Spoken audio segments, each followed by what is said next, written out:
Hi! When I'm already in the zone of telling you about my recent healing journey from being an adult child of alcoholic, I'll also tell you a bit more about the codependency, which is also a result of growing up in an unhealthy home. During my recovery, it was, and I'm not gonna lie, still is, one of the most difficult aspects for me to unlearn. What's scary is that I can see codependent love promoted everywhere, in pretty much every movie, every love song.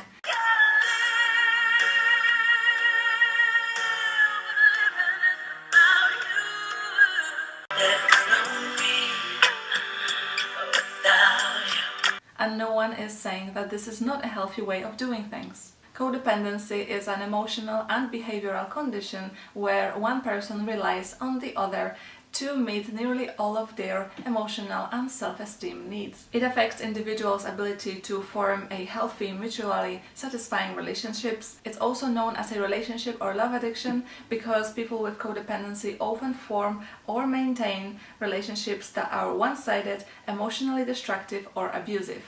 Now, how many of you have been in a relationship where the other person treated you like crap, yet you kept coming back because you loved him? I am the one who have been in relationships like this. Little did I know, it's a codependent love. It's a dysfunction. It's a condition. Codependents are overgivers, caretakers, people pleasers, and can be called enablers because they form and support others in their drug addiction, alcoholism, poor mental health, immaturity, irresponsibility, or underachievement. Totally, I've been this kind of person. I'll now read you a list of behaviors a child was exposed to at home which formed codependency in him. The thing is that the homes didn't have to be openly abusive or have parents addicted to substances. It's enough that the interaction with them wasn't healthy. Either way, these points will help you recognize whether you've been affected. Home was not safe, it was your job to make everything okay. Others came first, nobody paid much attention to you except when you were being helpful. You had to grow up quickly so you could take care of your siblings or parents because they couldn't take care of themselves. You think it's selfish to say no or express dissatisfaction. Nothing you did was ever good enough. You did all you could in order to please them with achievements, etc., but nothing was ever good enough, or you were a straight-up disappointment. Crying or being sad was not acceptable. Talking about feelings was not allowed, only reserved for the parents. You learned to believe that people are unreliable because parents' love was given or taken from you depending on the attention and help you gave them. And this doesn't matter whether that was actual or perceived, it still caused the same damage. You were a ghost in your house and what you had to say was not important. You've learned to believe that love means do as I say, exactly as your family members dictated. This way the person never learns who they are or what they want because they were never allowed to express themselves. In adult life, these symptoms express themselves as you feel like you have to constantly do something to deserve love, you sacrifice yourself by overgiving to the point of exhaustion, you can't enjoy life unless you are in a relationship, you can't set boundaries on vital areas in your life, you can't say no out of fear of being left alone or abandoned, you're seeking validation from your partner to feel confident, happy, or to function at all. You play passive-aggressive game rather than saying the truth. I've learned about my condition roughly at the same time when I discovered I'm an adult child of alcoholic. It was at the end of a dysfunctional relationship. I was wondering why my relationship go from bad to worse, why I always end up with those crazy people while everybody around me seemed to be having wonderful partners. From then on I started reaching for help because I realized I cannot figure it out on my own, so I started seeing a psychologist who helped me understand that those problems usually occur when children were grown up in an unhealthy homes. So that's how my healing began. I've watched a lot of videos on YouTube and read a lot of books. The person who is fantastic at explaining the condition is Lisa A. Romano. I will leave all the links down below this video. Also, the book that opened my eyes was Women Who Love Too Much. I can't remember who wrote it, but I highly recommend it. I will also link you below this video. The thing about these conditions is that they're not going to go away on their own. Some people think that, oh yeah, I'm just going to take my time out of relationships and things just going to fall. No, because they are formed so early in the child's life. The codependent way of living is installed in child's head by the time they are 2, and by the time they are 7, this becomes the only highway that they operate with, which is like program in the computer.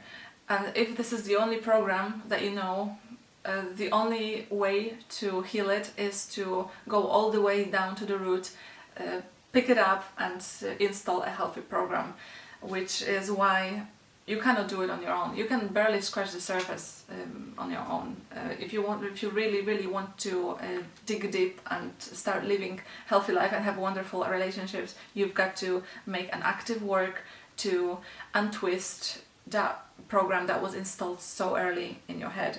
I've mentioned I've been seeing a psychologist. I've also started attending a support group on which we were meeting every week and doing exercises that help you to unlock the depths of your conscious and subconscious mind. I've discovered that all of my life I was so focused on everyone around me that I just never looked at how I felt, and I was always feeling very sorry for what happened to my parents, the reason why there was alcohol in my house.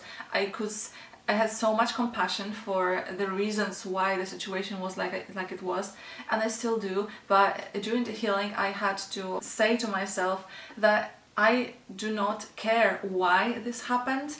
What I care about now during my recovery is how I felt as a result of it. And then I had to dig into those emotions. Focus on my healing from codependency had 2 areas. First one is that I didn't see myself. I was so fixed on seeing everything and everybody else but the self that I needed to learn to recognize and acknowledge my own feelings, emotions, and to learn to process them. And second area was that I never experienced feeling of unconditional love, which in a healthy home parents give. Now I just want to say that I don't believe that my parents never loved me, but because of the situation, that was my perception. This is as damaging as real not feeling the love from someone. So I needed to open myself up to the idea of unconditional love, where I don't have to work for it, I don't have to do anything in order to earn it. And this aspect is similar to healing from being an alcoholic, an adult child alcoholic, and all sorts of dysfunction, because you learn to surrender to a higher power however you understand it. My anchor was surrendering to the perfect love of Jesus, and I always smile when I say this because it's the sweetest thing I've ever felt. And surrendering to that love taught me how the person who is unconditionally loved feels like, acts and behaves like, what do they base their decisions on. I've stopped being reactive, it calmed me down, it relaxed me. I don't seek anybody's approval or love anymore because I am already loved. When I understood how precious I am in His eyes, I started seeing myself through that lens, and that was when I started seeing my own worth and my value. Today, there's no chance in the world I would allow anyone in my life who mistreats me or abuses me. That realization alone is a total game changer. When you recognize your own worth, you just won't sell for less than you are worth. Coming out and sharing all those issues of mine is not the easiest thing, but somehow I feel there is a lot of power in that message, and I hope it will help someone out there. I know how many people suffer in silence, but I feel the more it's being talked about, the more people can have a chance to get help and begin to live their life to the fullest. Thank you. I am open to your messages, to your emails on the subject. I wish you a great day, a great recovery if you're already in the process. I'll see you later. Bye bye.